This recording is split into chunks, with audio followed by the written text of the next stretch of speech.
കോൺഗ്രസും ഒരു കുറ്റകരമായ മൗനം ഇവിടെ തുടരുന്നില്ലേ ഫാദർ? കാരണം ഛത്തീസ്ഗഡിൽ അവിടുത്തെ പ്രതിപക്ഷം എന്ന് പറയുന്നത് കോൺഗ്രസ് ആണ്. ഭൂപേഷ് ഭാഗൽ ഇപ്പോഴും മൗനത്തിലാണ്. കഴിഞ്ഞ ദിവസം ഈ പ്രതിപക്ഷ എംപിമാർ കന്യാസ്ത്രീകളെ ജയിലിൽ കാണാൻ എത്തിയപ്പോൾ അവർക്ക് ആദ്യം അനുമതി നിഷേധിച്ചില്ല. 1 മണിക്കൂറോളം അവിടെ പ്രതിഷേധമുണ്ടായിരുന്നു. പിന്നീട് ഭാഗ്യയിലൊക്കെ ഇടപെട്ടാണ് അവർക്ക് കാണാൻ പോലും അവസരം ലഭിച്ചത്. പക്ഷെ അപ്പോഴും അദ്ദേഹം ഈ വിഷയത്തിൽ പ്രതികരണത്തിന് മുതിരുന്നില്ല. ഇപ്പോഴും മൗനമാണ്. മാത്രമല്ല കഴിഞ്ഞ കുറേ വർഷങ്ങൾ, ഇതിപ്പോൾ ഛത്തീസ്ഗഡിൽ ആദ്യത്തെ സംഭവമല്ലല്ലോ ഫാദർ. എത്രയോ വർഷമായി ഛത്തീസ്ഗഡിൽ ക്രിസ്ത്യാനികൾ ഇത്തരത്തിൽ പീഡിപ്പിക്കപ്പെട്ടുകൊണ്ടിരിക്കുകയാണ്.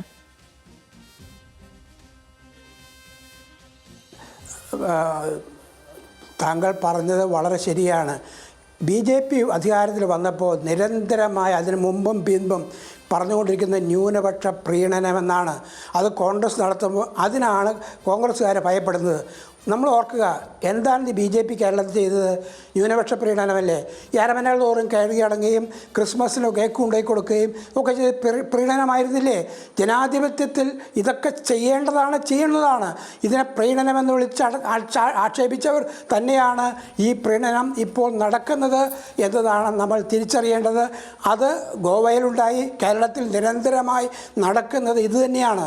ഈ പ്രീണനം കുറ്റം പറഞ്ഞവർ പ്രീണനം തന്നെയാണ് നടത്തുന്നതെന്ന് നമ്മൾ തിരിച്ചറിയണം. അവിടെയാണ് ഇരട്ടത്താപ്പിൻ്റെ വ്യക്തത നമുക്കെല്ലാവർക്കും വെളിവാകുന്നത്. ഇതാണ് നമ്മൾ നേരിടുന്ന പ്രതിസന്ധി.